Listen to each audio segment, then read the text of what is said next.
పోకిరి సృష్టించిన ప్రపంచం. మన ఫ్యాన్స్ కృష్ణ గారి అభిమానులు అడుగుతూ ఉంటారు, మహేష్ బాబు గారి సినిమాల గురించి కూడా చేయొచ్చు కదా.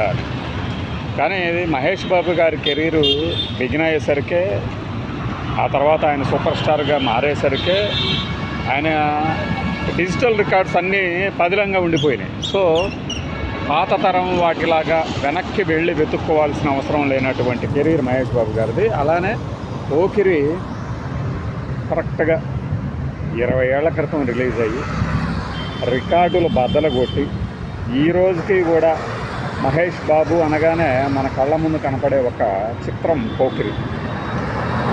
ఈ పోకిరి చరిత్ర ఎలా సృష్టించింది అంటే, అతడు సినిమా షూటింగ్లో ఉండగానే కృష్ణ గారితో మీట్ అయ్యి పూరి జగన్నాథ్ గారు ఈ సినిమా కథ వినిపించడం, సినిమా ఓపెన్ కావడం జరిగింది. అలానే ప్రీ రిలీజ్ ఫంక్షన్ అంటారు. ఆ ప్రీ రిలీజ్ ఫంక్షన్కి సంబంధించి ఫంక్షన్ పూరి జగన్నాథ్ గారు ఏం మాట్లాడారు, కృష్ణ గారు ఏం మాట్లాడారు, విజయ నిర్మల గారు ఏం మాట్లాడారు, ఇవన్నీ గుర్తున్నాయి. విజయ నిర్మల గారు ఆ ఫంక్షన్లో చెప్పారు, ఖచ్చితంగా ఈ సినిమా 200 సెంటర్స్లో 100 days ఆడుతుంది అని. నిజంగానే ఆడింది. అది ఒక చరిత్ర. కృష్ణ గారు ఈ సినిమా మొదటి రోజు చూసి, ఈ సినిమాతో మహేష్ బాబు కెరీరు ఇంకొక 10 ఏళ్ళు సూపర్ స్టార్, తిరుగులేదు, ఫ్లాపులు హిట్లతో సంబంధం లేదు, సూపర్ స్టార్ కెరీరు ఇది అని చెప్పారు. పదాలు వేరే ఉండొచ్చు కానీ అర్థం. కానీ ఆయన 10 ఏళ్ళు కాదు, 2026 కూడా సూపర్ స్టార్గానే వెలుగొందుతున్నాడు. అంటే అలాంటి ఒక బలమైన పునాది వేసిన సినిమా, అంతకుముందు వేసిన పునాదుల మీద నిర్మించబడినటువంటి ఒక హై రైజ్ బిల్డింగ్ అనుకోండి కెరీర్ మహేష్ బాబుకి పోకిరి. ఆ డైలాగులు కానీ, ఆ మూమెంట్లు కానీ, అండర్ కవర్ కాప్గా మహేష్ బాబు ప్రదర్శించిన నటన, క్లైమాక్స్కి ముందు వచ్చే సన్నివేశాలు, మధ్యలో ఆ డైలాగ్స్ మనకప్పుడు, అప్పుడేంటి ఇప్పుడు కూడా మనకి రాష్ట్రం అంతా అభిమానులు ఉన్నారు. అలానే అప్పట్లో స్నేహితులు ఉండేవాళ్ళు. ఇప్పుడు అభిమానులు ఉన్నారు, అప్పుడు స్నేహితులు ఉన్నారు. వాళ్ళలో లేడీస్ ఇప్పుడు మహిళలు అయ్యారు, అప్పట్లో యువతలు వాళ్ళు. వాళ్ళకి ఫోన్ చేసి ఎలా ఉంది పోకిరి చూసారా, ఎలా ఉంది అని అడిగినప్పుడు, బాగుందబ్బా, అది ఉప్మా తప్ప సీన్ ఉంటుంది, అది బాగా నచ్చింది మా అందరికీ అని చెప్పేవాళ్ళు. అలా కొన్ని ఐకానిక్ సీన్స్. అంటే మహేష్ బాబు ఇలియానాని పట్టుకొని ఏనాడన్నా పెట్టామమ్మా, క్యారియర్లు పట్టుకొని తిరగటమే కానీ ఉప్మాలు పెట్టుకొని ఫ్యామిలీలు అనే డైలాగు. ఆ తర్వాత ఆశీష్ విద్యార్థిని పట్టుకొని ఆ డైలాగులు ఇంత పాపులర్ అవుతాయని మేము అప్పుడే ఊహించాం. ట్రయల్ చేస్తున్నారంటగా పద్మావతి హ్యాపీనా ఈ డైలాగులన్నీ. ఇప్పటికీ కూడా ఆసువుగా మాట్లాడుతుంటే కొంతమందికి అర్థం కాదు, కానీ సినిమా గోయర్స్కి అర్థమయ్యేది. ఓహో మహేష్ బాబు డైలాగ్ కదా ఇది, పోకిరిలో కదా అని చెప్పేసి. ఆశీష్ విద్యార్థి నటన కానీ, ఆయనకి సంబంధించి ఆ విలనిజం, సాడిస్టిక్ విలనిజాన్ని బయటపెట్టింది. ప్రకాష్ రాజ్ తాలూకు నటన క్లైమాక్స్లో కనిపిస్తుంది మీకు. Nice to meet you mister Suryanarayana, మీరు చచ్చిపోతే ఇప్పుడు మీ కొడుకు మిమ్మల్ని చూడటానికి వస్తాడా అని అడుగుతాడు. నీలాంటి వెధవ ఒకడు వస్తాడని చెప్పేసి నాజర్ గారు రవిశంకర్ వాయిస్లో థియేటర్లో పిడుగులు పడ్డట్టు ఆ స్వరం, అవన్నీ ఇప్పటికీ మాకు గుర్తు. నీలాంటి వాడు ఒకడు ఈరోజు నా డెత్ డేట్ March 12th, రేపు నీది అని నాజర్ గారు చెప్తుంటే ప్రకాష్ రాజ్ ఒక చిన్న ఎక్స్ప్రెషన్ ఇస్తాడు.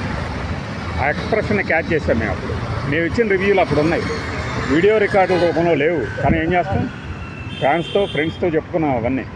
ఇప్పుడు అవన్నీ ఒక్కొక్కళ్ళు వీడియోలుగా చేసి రికార్డ్ చేసి లక్షలు వ్యూస్ తెచ్చుకుంటుంటే ఆనందంగా ఉంటుంది. మనం ముందే అంచనా వేశాం కదా ఈ విజయాన్ని. అలానే గోల్కొండ పోర్టులో ఆ ఫైటింగ్ సన్నివేశం కానీ, ఖైరతాబాద్ హీరో నువ్వేనంటరా అని ఖైరతాబాద్ MMTSలో వితౌట్ న్యాచురల్ లైట్లో తీసిన ఆ ఫైట్లు కానీ ఎప్పటికీ నిలిచిపోతాయి. మహేష్ బాబు తాలూకు కాస్ట్యూమ్స్, షర్ట్ మీద షర్ట్ వేయటం, 3 లేయర్స్ అంటారు. ఒక లేయర్ లోపల బనీను, దాని తర్వాత షర్ట్, దాని తర్వాత పైన ఒక జాకెట్ లాంటి, అవి ఇప్పటికీ యూత్ను ఊపేస్తాయి. హాయిగా పాటలు, గలగల పారుతున్న గోదారిలా అనేది గౌరీ సినిమాలో కృష్ణ గారు దాని నుంచి తీసుకోవడం.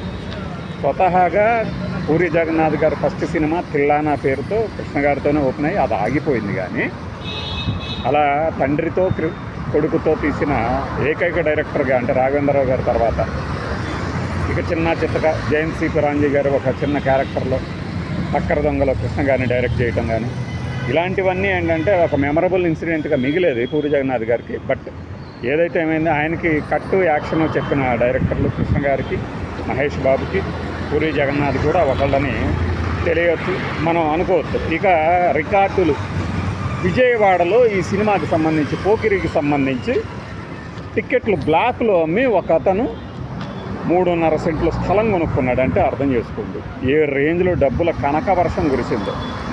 ఏ ఏరియాలో చూసినా లక్షల లక్షల కనక వర్షం అంటారు, అది నిజంగా కురిసింది. బ్లాక్ బస్టర్ అంటే ఇదిరా బాబు అనిపించింది అనమాట. నేను 79వ రోజు చూసా ఈ సినిమాని, పోకిరి సినిమాని నరసరావుపేట థియేటర్లో 79వ రోజు నిలబడి చూశాను.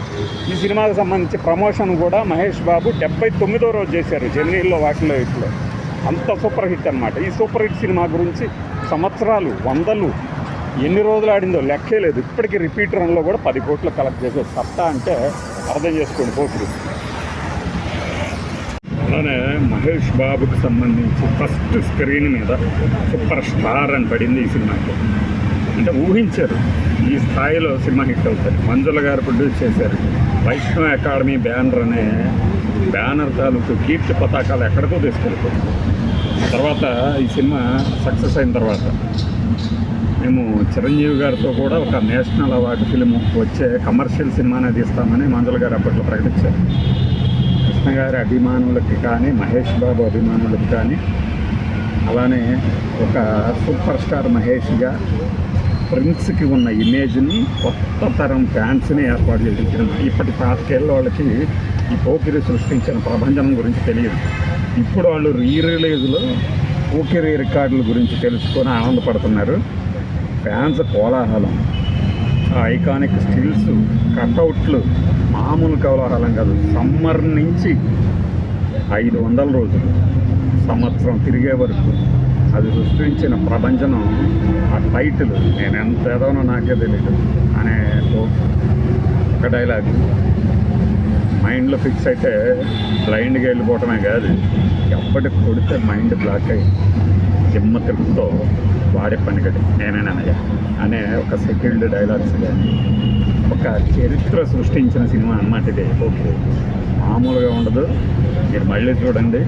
కాస్ట్యూమ్స్ నుంచి లాస్ట్లో ఫైట్ కానీ ఏదైనా out and out commercial entertainer అంటే ఇది కమర్షియల్ ఎంటర్టైనర్ అంటే అనిపిస్తుంది మీకు. సినిమాలో ప్రకాష్ రాజ్ 3 హీరోల గురించి చెప్తాడు.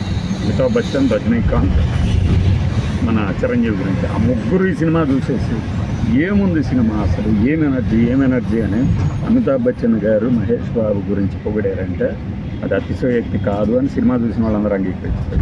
ఇది పోకిరి గురించి మన ఒక చిన్న జ్ఞాపకం. ఇట్లాంటి చాలా ఉన్నాయి.